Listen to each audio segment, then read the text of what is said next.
Good morning વિદ્યાર્થી મિત્રો.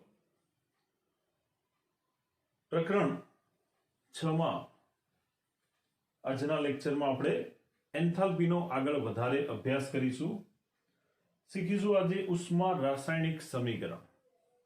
તો ઉષ્મા રાસાયણિક સમીકરણ કોને કહેવાય? ઉષ્મા રાસાયણિક સમીકરણ એટલે એવું સંતુલિત સમીકરણ કે જે પ્રક્રિયા એન્થાલ્પી ફેરફારના મૂલ્ય સહિત દર્શાવેલું હોય. આમ પ્રક્રિયા એન્થાલ્પી ફેરફાર જેને ડેલ્ટા HR વડે દર્શાવવામાં આવે છે, આ પ્રમાણિત પ્રક્રિયા એન્થાલ્પી ફેરફાર ના મૂલ્ય સહિત દર્શાવેલા સંતુલિત રાસાયણિક સમીકરણ ને ઉષ્મા રાસાયણિક સમીકરણ કહે છે. જેનું એક ઉદાહરણ જોઈએ. ઉષ્મા રાસાયણિક સમીકરણ માટે આપણે જોઈએ ઇથેનોલના દહનની પ્રક્રિયા. દાખલા તરીકે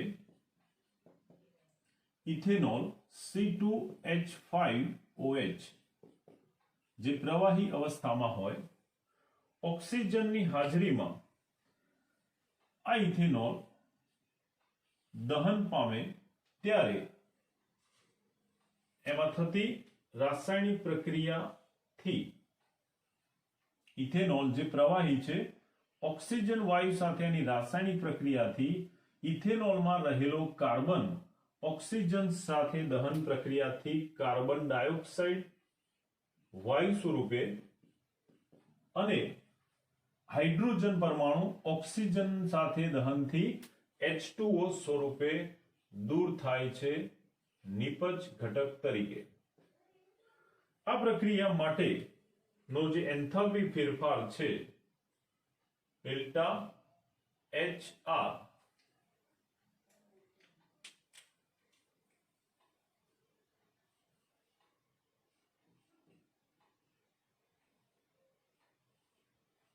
જેનું મૂલ્ય છે -1367 કિલો જૂલ પ્રતિ મોલ.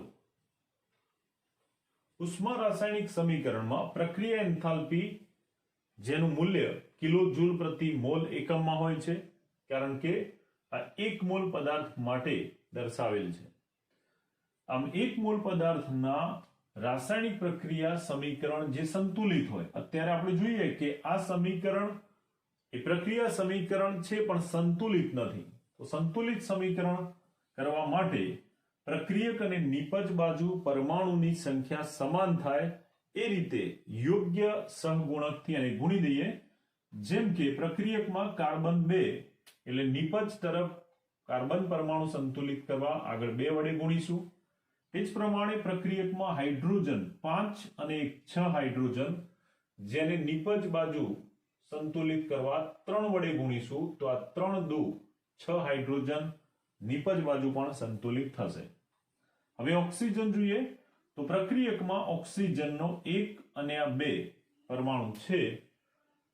ઓક્સિજન નિપજ બાજુ જ્યાં ઓલરેડી આપણે તત્વયોગમિતીય ગુણાંક મૂકેલો છે એના ઉપયોગથી કુલ ઓક્સિજનની સંખ્યા નિપજ તરફ જોઈએ તો 2 દુ 4 ઓક્સિજન અને આ 3 કુલ 7 ઓક્સિજન થશે.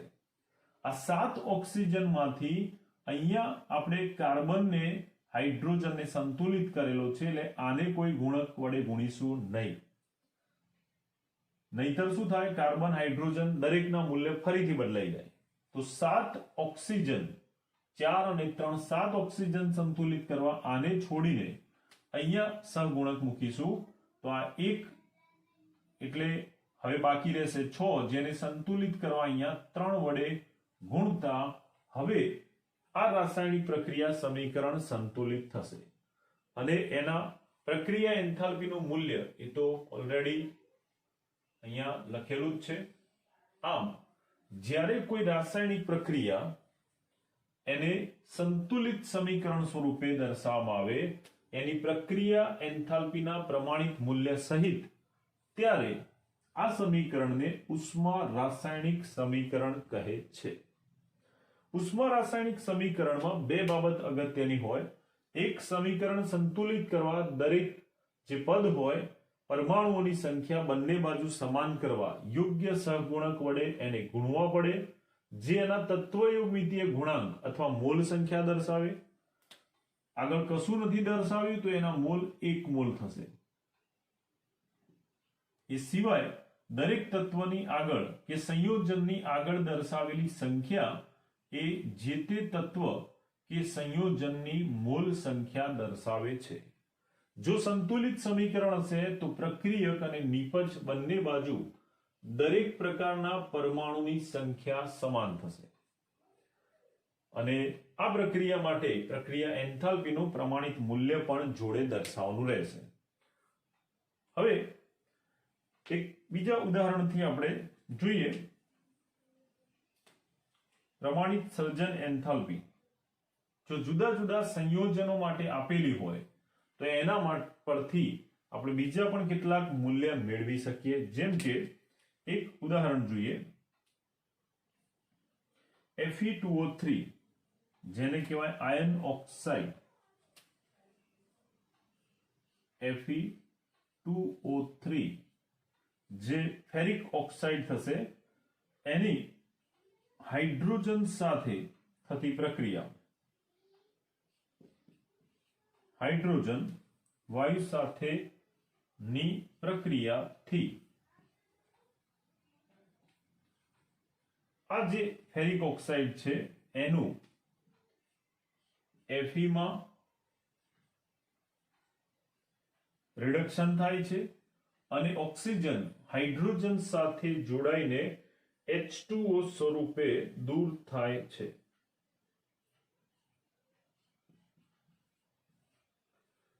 જે પ્રક્રિયા માટેની સર્જન એન્થાલ્પી ગણીએ, ધ્યાન આપજો, સર્જન એન્થાલ્પી શોધવી છે આપણે, તો સર્જન એન્થાલ્પીની ગણતરી કરવા માટે આપણી પાસે આ બે જુદા જુદા ઘટકો એની જો એન્થાલ્પીના મૂલ્ય ખબર હોય તો એનો ઉપયોગ કરીને પ્રક્રિયાની કુલ એન્થાલ્પી અથવા એક મોલ પદાર્થ માટેની એન્થાલ્પી ગણી શકાય। તો પ્રક્રિયા એન્થાલ્પીનું મૂલ્ય આની મદદથી ગણતરીમાં લઈએ। અહીંયા Fe2O3 એના માટે એની સર્જન એન્થાલ્પી આપેલી છે જેના મૂલ્ય આ પ્રમાણે જ્ઞાત છે, જેનો ઉપયોગ કરીને પ્રમાણિત સ્થિતિમાં પ્રક્રિયાની એન્થાલ્પીનું મૂલ્ય આપણે શોધીશું। જે માટે Fe2O3 ની એન્થાલ્પી છે -824.2 કિલોજૂલ પ્રતિ મોલ,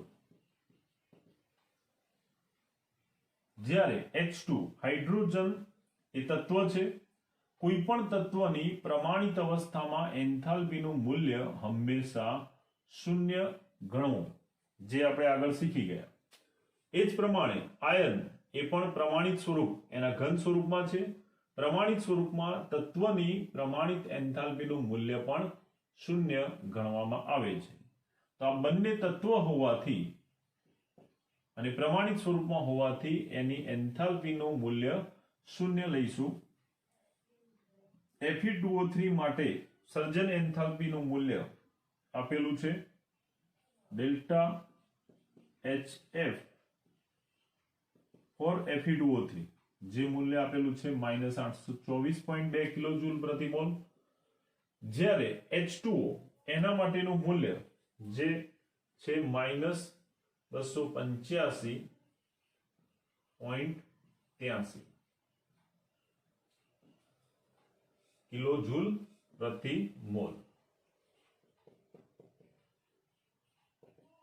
આમ જુદા જુદા જે સંયોજન છે એની જો પ્રમાણિત સર્જન એન્થાલ્પીનું મૂલ્ય જાણતા હોઈએ, Fe2O3 ની પ્રમાણિત સર્જન એન્થાલ્પી, H2O ની પ્રમાણિત સર્જન એન્થાલ્પી, તો એના પરથી પ્રક્રિયાની પ્રમાણિત એન્થાલ્પી ઉષ્મા રાસાયણિક સમીકરણ પરથી મેળવી શકાય છે, જે આ પ્રમાણે નક્કી કરી શકાય. સૌથી પહેલા ઉષ્મા રાસાયણિક સમીકરણ સંતુલિત હોવું જોઈએ, તો સંતુલિત કરી દઈએ. પ્રક્રિયામાં અહીંયા આપેલા Fe ના પરમાણુની સંખ્યા જે છે 2, એટલે અહીંયા Fe ને આપણે સંતુલિત કરી દઈએ 2 વડે.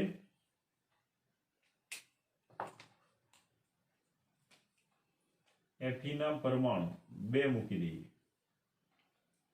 તો Fe પરમાણુ સંતુલિત થઈ જશે. 2 Fe નીપજ બાજુ પ્રક્રિયક બાજુ ઓલરેડી છે. હાઇડ્રોજન પરમાણુની સંતુલિત કરીએ એ પહેલા ઓક્સિજન સંતુલિત કરી દઈએ. 3 ઓક્સિજન એને સંતુલિત કરવા માટે અહીંયા 3 મૂકી દઈએ, ઓક્સિજન પણ સંતુલિત થઈ જશે. હાઇડ્રોજન સંતુલિત કરીએ 3 દુ 6 હાઇડ્રોજન, જેને પ્રક્રિયક બાજુ 3 મૂકીને સંતુલિત થશે. તો હવે આ રાસાયણિક સમીકરણ સંતુલિત છે. સંતુલિત રાસાયણિક સમીકરણ, ઉષ્મા રાસાયણિક સમીકરણ ક્યારે બને? જ્યારે સંતુલિત રાસાયણિક સમીકરણમાં પ્રક્રિયા એન્થાલ્પી ફેરફારનું પ્રમાણિત મૂલ્ય જો જાણતા હોઈએ તો આપણી પાસે સંતુલિત રાસાયણિક સમીકરણ છે, જેને ઉષ્મા રાસાયણિક સમીકરણ બનાવવા માટે આ મૂલ્ય મેળવવું પડશે. જે માટે પ્રક્રિયા સમીકરણને સંતુલિત કર્યા બાદ એના દરેક ઘટકોની એન્થાલ્પીના મૂલ્ય આપણી પાસે હોવા જોઈએ. તો ઓલરેડી અહીંયા આ મૂલ્ય આપેલા છે અને તત્વો માટેના મૂલ્ય 0 છે. હવે પ્રક્રિયા એન્થાલ્પી શોધવા માટેનું સમીકરણ જે આ પ્રમાણે હતું. રાસાયણિક પ્રક્રિયાની એન્થાલ્પી શોધવા માટેનું સમીકરણ હતું sigma AI H M of નિપજો minus sigma DI HM of પ્રક્રિયકો, જેને આ પ્રમાણે દર્શાવી શકાય.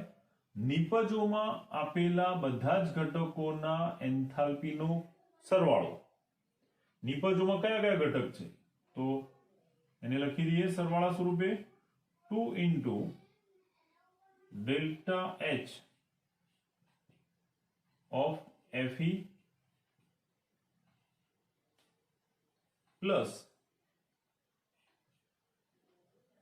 3 into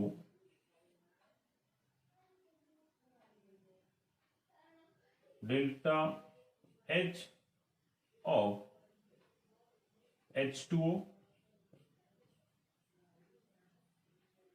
આ થયું નિપજ તરફ રહેલા બધા જ ઘટકોના એન્થાલ્પીનો કુલ સરવાળો માઇનસ પ્રક્રિયકમાં રહેલા બધા જ ઘટકોના એન્થાલ્પીનો કુલ સરવાળો લઈએ તો ડેલ્ટા H પ્રમાણિત ઓફ Fe2O3, જેનો 1 મોલ છે એટલે ગુણવાની જરૂર નથી, plus delta H of H2, જેના મોલ સંખ્યા 3 હોવાથી અને 3 વડે ગુણીશું પ્રમાણિત delta HM of H2.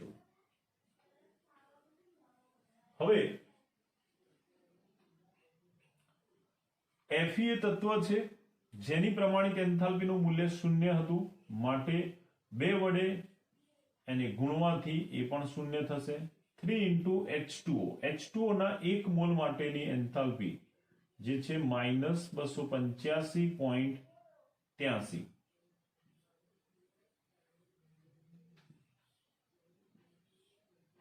Minus delta H પ્રમાણિત ઓફ Fe2O3, જેનું મૂલ્ય છે -824.2 -824.2 કિલોજૂલ પ્રતિ mall, plus 3 into hydrogen H2 એ પણ તત્વ છે, પ્રમાણિત એન્થાલ્પી એના માટે પણ 0 થશે.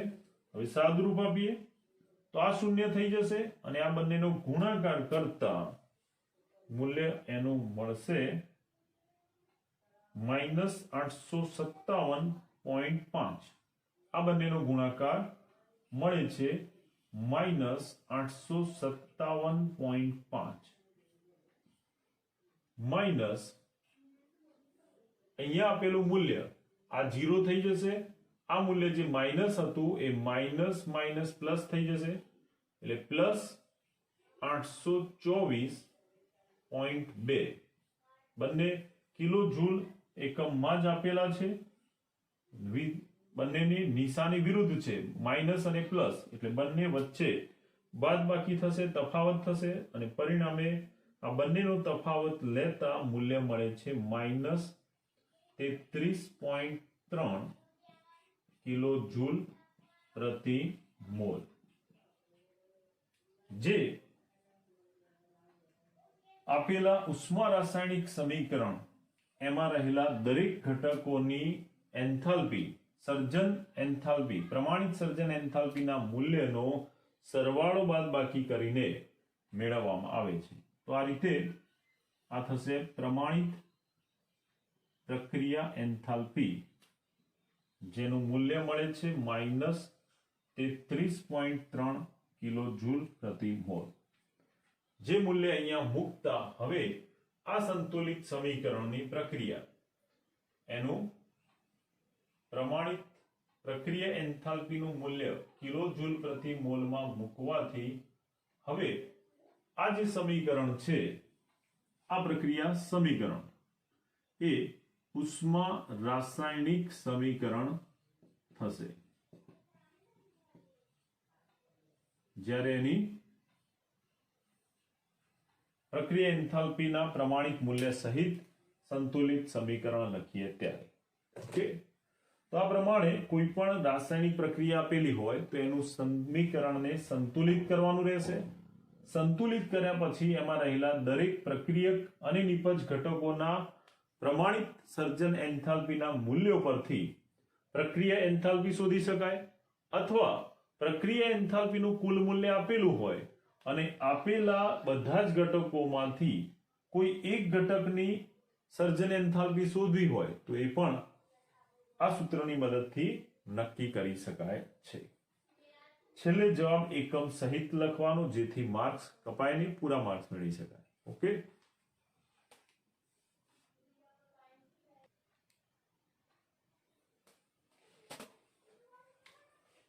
હવે એક ખૂબ જ અગત્યનો પ્રશ્ન, વેરી મોસ્ટ ઇમ્પોર્ટન્ટ ક્વેશ્ચન, હેસનો અચળ ઉષ્મા સંકલનનો નિયમ ઉદાહરણ સહિત સમજાવો।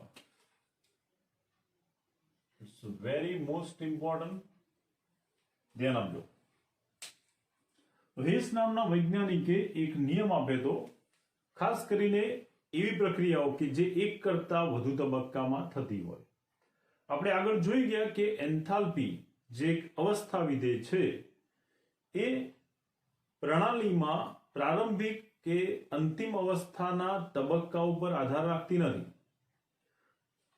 એન્થાલ્પી એનો આધાર, એન્થાલ્પી અવસ્થા વિધેય છે એ પ્રણાલીની અવસ્થા પર આધાર રાખે છે, નહીં કે અવસ્થા પ્રાપ્ત કરવાની પદ્ધતિ।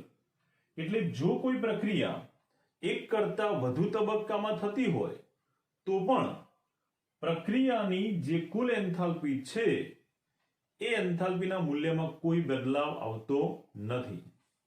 જેને આપણે ઉદાહરણથી સમજીએ એ પહેલા હેસનો ઉષ્મા સંકલનનો નિયમ શું હતો એની વાત કરીએ। તો હેસના ઉષ્મા સંકલન એટલે કે ઉષ્માના મૂલ્યોને સંકલન એટલે કે ભેગા કરવામાં આવે, એનો સરવાળો કરવામાં આવે, એ માટેનો નિયમ એણે આપેલો। એક સાદી પ્રક્રિયાથી સમજીએ। ધારો કે કોઈ પ્રક્રિયા છે x2y, ચલો આપણે એક ઉદાહરણ લઈએ કે x2z એક પ્રક્રિયા છે। આ પ્રક્રિયા માટેનો એન્થાલ્પી ફેરફારનું મૂલ્ય છે ડેલ્ટા H1, ધ્યાન આપજો બરાબર। હવે આ જે પ્રક્રિયા છે, પ્રક્રિયા x2z એ વાસ્તવમાં બે તબક્કામાં પૂર્ણ થાય, જેમાં પહેલા તબક્કામાં થતી પ્રક્રિયા એમાં પ્રક્રિયક x એનું z માં નહીં પણ પહેલા તબક્કામાં X પ્રક્રિયાને અંતે નિપજ Y આપે છે, જે મધ્યવર્તી કહેવાય. આ પહેલા તબક્કામાં મળતી જે નિપજ છે Y એ જ્યારે બીજા તબક્કાની પ્રક્રિયા કરે ત્યારે એનું પ્રક્રિયા થઈને અંતે Z માં રૂપાંતર થાય છે. આમ X નું Z માં રૂપાંતર થવાની આ જે પ્રક્રિયા છે એ જુદા જુદા બે તબક્કામાં થાય છે. આપણે આ દરેક તબક્કાની પ્રક્રિયાનો સરવાળો કરીએ તો X plus Y પ્રક્રિયક બાજુ અને અહીંયા થશે Y plus Z, જેમાં Y કોમન છે એટલે આ પ્રક્રિયા વાસ્તવમાં X to Z જ છે, પરંતુ એ પ્રક્રિયા એક કરતા વધુ તબક્કામાં થાય છે. આમ જો કોઈ રાસાયણિક પ્રક્રિયા એક કરતા વધુ તબક્કામાં થતી હોય, પછી 2 તબક્કામાં થાય, 3 તબક્કામાં થાય કે એનાથી વધારે, પરંતુ પ્રક્રિયાની એન્થાલ્પીનું મૂલ્ય એ તો હંમેશા અચળ અથવા નિશ્ચિત જ રહે છે. જેમ કે પ્રક્રિયા એક તબક્કામાં થઈ જેનું એન્થાલ્પી મૂલ્ય દર્શાવેલું છે ડેલ્ટા H1. હવે આ જ પ્રક્રિયા જુદા જુદા 2 તબક્કામાં થાય ત્યારે ધારો કે એના પહેલા તબક્કાની એન્થાલ્પીનું મૂલ્ય ડેલ્ટા H1 હોય અને આપણે ડેલ્ટા HR દર્શાવી દઈએ, અને પહેલા તબક્કાની પ્રક્રિયા એન્થાલ્પી ડેલ્ટા H1, એ જ રીતે બીજા તબક્કાની પ્રક્રિયા એન્થાલ્પી જો ડેલ્ટા H2 હોય તો આખી પ્રક્રિયાની કુલ એન્થાલ્પી ડેલ્ટા HR નું મૂલ્ય એના દરેક તબક્કાની એન્થાલ્પીના મૂલ્યોના બેઝિક સરવાળા બરાબર થાય છે. આમ હેસના ઉષ્મા સંકલનના નિયમ મુજબ જો કોઈ રાસાયણિક પ્રક્રિયા એક કરતા વધુ તબક્કામાં થતી હોય તો તે પ્રક્રિયાની કુલ એન્થાલ્પીનું મૂલ્ય પ્રક્રિયાના દરેક તબક્કાના એન્થાલ્પી ફેરફારના મૂલ્યોના સરવાળા બરાબર થાય છે. જે નિયમ વૈજ્ઞાનિક હેસ ને આપ્યો તો, જેમાં ઉષ્માના સંકલન એટલે કે એને ભેગા કરવામાં આવે, તબક્કાઓની એન્થાલ્પીના સરવાળો અથવા એને સંકલન કરવામાં આવે કુલ એન્થાલ્પી ફેરફાર માટે એને હેસનો ઉષ્મા સંકલનનો નિયમ કહે છે. જેને એક ઉદાહરણથી સમજીએ. હેસના અચળ ઉષ્મા સંકલનના નિયમ માટે આપણે એક પ્રક્રિયા લઈએ છીએ, જે પ્રક્રિયા આ પ્રમાણે છે. કાર્બન, જેનું પ્રમાણિત સ્વરૂપ છે ગ્રેફાઇટ ઘન અવસ્થામાં, જે ઓક્સિજન વાયુ સાથે પ્રક્રિયા કરે એટલે પ્રક્રિયાને અંતે કાર્બન ડાયોક્સાઇડમાં પરિણમે છે. આ પ્રક્રિયા ઓલરેડી સંતુલિત જ છે. જે પ્રક્રિયા માટેનું કુલ એન્થાલ્પી મૂલ્ય મળે છે માઇનસ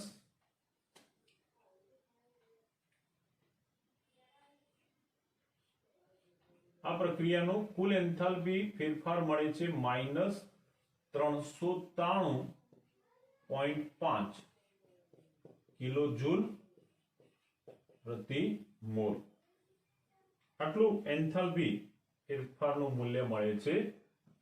કાર્બન ડાયોક્સાઇડ ઉત્પન્ન થાય તેમાં રહેલા તત્વોના પ્રમાણિત સ્થિતિમાં રાસાયણિક પ્રક્રિયાને થઈને ત્યારે આ પ્રક્રિયા એન્થાલ્પીનું કુલ મૂલ્ય મળે છે. હવે આ જે પ્રક્રિયા છે એ પ્રક્રિયા જુદા જુદા 2 તબક્કામાં થાય. જ્યારે આ પ્રક્રિયા જુદા જુદા 2 તબક્કામાં થાય તો એના 2 તબક્કાની પ્રક્રિયા કંઈક આ પ્રમાણે હોય છે. તબક્કો 1, જેમાં સૌથી પહેલા આ જે ગ્રેફાઇટ છે એ ઓક્સિજન સાથે, ઓક્સિજનના 1 મોલ સાથે સીધી પ્રક્રિયા કરવાને બદલે ઓક્સિજનના અડધા મોલ સાથે 2 ભાગમાં પ્રક્રિયા કરે છે. પહેલા તબક્કામાં ગ્રેફાઇટની ઓક્સિજનના અડધા મોલ સાથે પ્રક્રિયા થાય કુલ 1 મોલમાંથી અડધા મોલ સાથે પ્રક્રિયા થાય તો આમાંથી પ્રક્રિયાને અંતે ઓક્સિજનનો અડધો મોલ એટલે આ બે વડે ગુણતા બે ઉડી જશે, માટે એક જ પરમાણુ વધે જે કાર્બન સાથે આપશે કાર્બન મોનોક્સાઇડ. આમ પહેલા તબક્કામાં ગ્રેફાઇટની માત્ર અડધા મોલ ઓક્સિજન સાથે પ્રક્રિયાથી કાર્બન મોનોક્સાઇડ મળે છે. જે કાર્બન મોનોક્સાઇડ મળવા માટે ની પ્રક્રિયાનો એન્થાલ્પી ફેરફાર ડેલ્ટા H1 જેનું મૂલ્ય મળે છે -110.5 કિલોજૂલ પ્રતિ મોલ. પહેલા તબક્કાને અંતે મળેલી આ જે નિપજ છે કાર્બન મોનોક્સાઇડ એની હવે બીજા તબક્કામાં પ્રક્રિયા કરતા આ કાર્બન મોનોક્સાઇડ જે પહેલા તબક્કાની નિપજ છે એ ઓક્સિજનના કુલ 1 મોલ એમાંથી અડધો વપરાયો, હજુ અડધો મોલ જે બાકી રહ્યો આ વપરાઈ ગયો, હજુ આ જે બાકી રહ્યો એની સાથે આગળ પ્રક્રિયા કરશે. આમ એક ઓક્સિજન સાથે ફરી કાર્બન મોનોક્સાઇડની પ્રક્રિયા થતા આ કાર્બન મોનોક્સાઇડનું હવે કાર્બન ડાયોક્સાઇડમાં રૂપાંતર થાય છે, જે માટે જરૂરી એન્થાલ્પી નું મૂલ્ય ડેલ્ટા H2 મળે છે -283.0 કિલોજૂલ પ્રતિ મોલ. જો આપણે આ બંને તબક્કાના પ્રક્રિયાઓના સરવાળો કરીએ તો એના પરથી આ કુલ પ્રક્રિયા જે હતી એ મળે છે. બંને બાજુ પ્રક્રિયાનો સરવાળો કરીએ તો આ કાર્બન મોનોક્સાઇડ પ્રક્રિયક નિપજ બાજુ દૂર થઈ જશે સમાન હોવાથી. આ છે કાર્બન નું પ્રમાણિત સ્વરૂપ ગ્રેફાઇટ, અડધો મોલ ઓક્સિજન એટલે આ ટોટલ થઈ જશે 1 મોલ ઓક્સિજન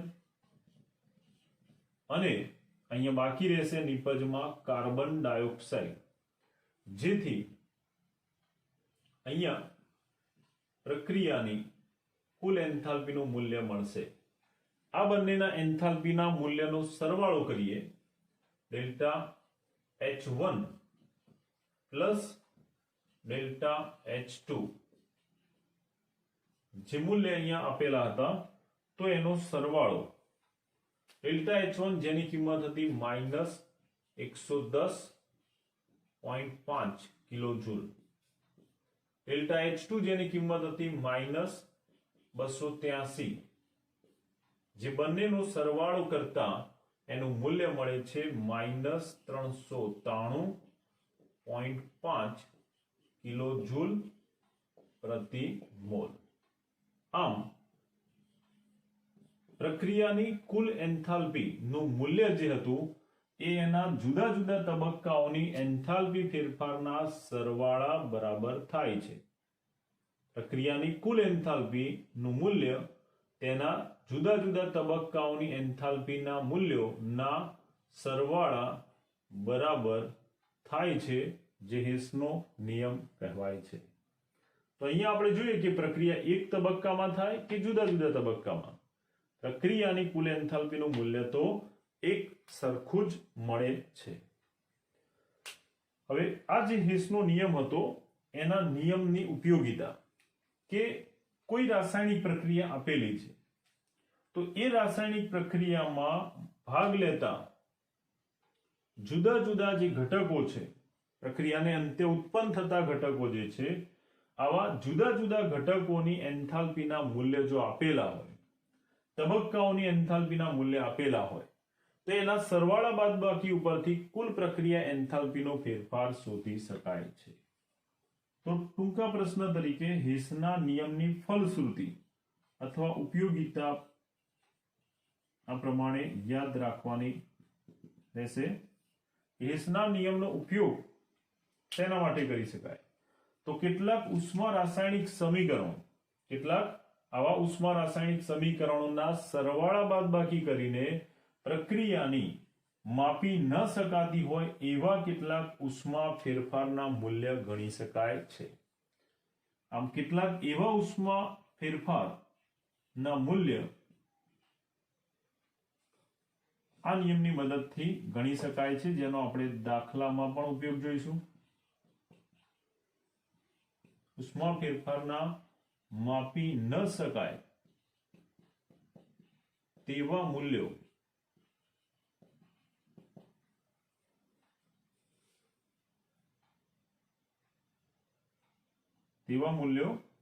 ઉષ્મા રાસાયણિક સમીકરણમાં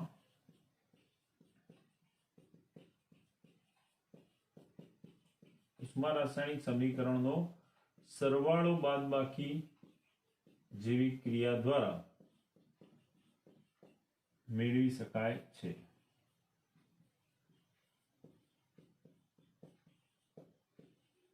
પ્રાયોગિક રીતે જે ઉષ્મા ફેરફાર માપી ન શકાતો હોય, જેનો પ્રાયોગિક રીતે ઉષ્મા ફેરફાર માપી ન શકાતો હોય, એનો આ રીતે ઉષ્મા રાસાયણિક સમીકરણનો સરવાળો કે બાદબાકી કરીને એનું મૂલ્ય માપી શકાય છે. નંબર 2, જુદી જુદી વિવિધ રાસાયણિક પ્રક્રિયા દરમિયાન મુક્ત થતી ઉષ્મા જેવી કે દહન ઉષ્મા,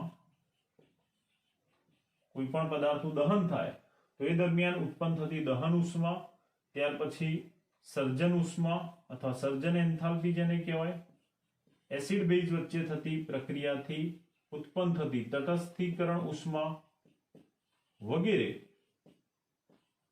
જેવા એન્થાલ્પી ફેરફારના મૂલ્યો એ હિસના નિયમની મદદથી શોધી શકાય છે. આપણે એના પર આધારિત કેટલાક દાખલાઓ પણ જોઈશું, બરાબર. પણ પ્રશ્ન ખૂબ અગત્યનો છે કે હિસનો નિયમ જણાવી યોગ્ય ઉદાહરણ દ્વારા સમજાવો અને તેની ફલશ્રુતિ અથવા ઉપયોગિતા જણાવો. ફલશ્રુતિ એટલે એની ઉપયોગિતા.